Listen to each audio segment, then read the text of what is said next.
Daouda, alors sont visés entre autres le chef de milice, Gédéon Nkungu Mutanga, qui aurait contribué à des crimes notamment au Katanga et actuellement dans le Kasaï. Au-delà de la Belgique, il s'agit aussi de se justifier auprès des Congolais. Quelle réponse de la part de ces personnes qui sont directement visées par la Belgique? Bon, moi je comprends Lambert Mende qui est aussi visé en tant que porte-parole du gouvernement vis-à-vis d'une certaine politique qui n'est pas favorable aux médias. Mais donc je pense qu'il se trompe de problème, le gouvernement congolais.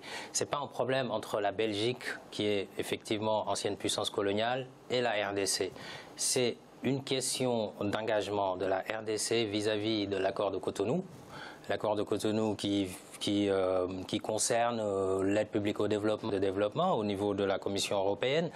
Donc, si vous êtes signataire d'un accord, dans l'article 8 de l'accord de Cotonou, il est bien mentionné qu'il faut un dialogue politique et que les deux parties doivent faire le bilan, doivent se rendre compte de ce qui se passe au niveau politique concernant le pays qui est aidé. Parce que l'aide de l'Union européenne est conditionnée par une stabilité politique, une bonne gouvernance, etc. Et donc, la RDC est signataire. Et à partir du moment où la RDC est signataire avec l'Union européenne de l'accord de Cotonou, l'Union européenne est en plein droit en tout cas de lui conseiller d'engager non pas des poursuites, mais des sanctions, effectivement. Et ça, c'est précisé aussi dans l'article 96 de l'accord de Cotonou. Donc on est tout à fait dans l'ordre normal des choses. Vous avez signé un accord pour pouvoir bénéficier de l'aide publique au développement.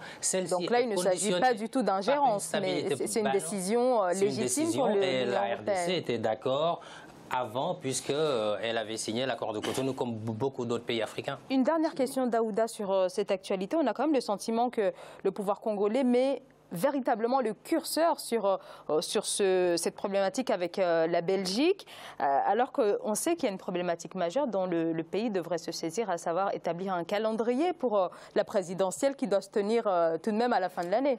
Tout à fait, Zara, c'est le respect de l'accord du 31 décembre 2016, bien entendu. Bon, même s'il y a eu une nomination de Premier ministre dans les rangs supposés de l'opposition, toute l'opposition n'est pas d'accord avec cette nomination. Toute l'opposition, même d'ailleurs, il y a une frange de l'opposition qui n'a pas signé cet accord. Donc, quelque part, il faut renouer avec le dialogue politique, avec l'ensemble des parties prenantes, la société civile, pour pouvoir arriver à définir un calendrier électoral et ensuite même voir les principes de financement de cette élection. Parce que souvenez-vous, le premier retard qui avait été annoncé, c'est pour des raisons budgétaires. Et d'ailleurs, l'Union européenne est souvent sollicitée pour financer ces élections.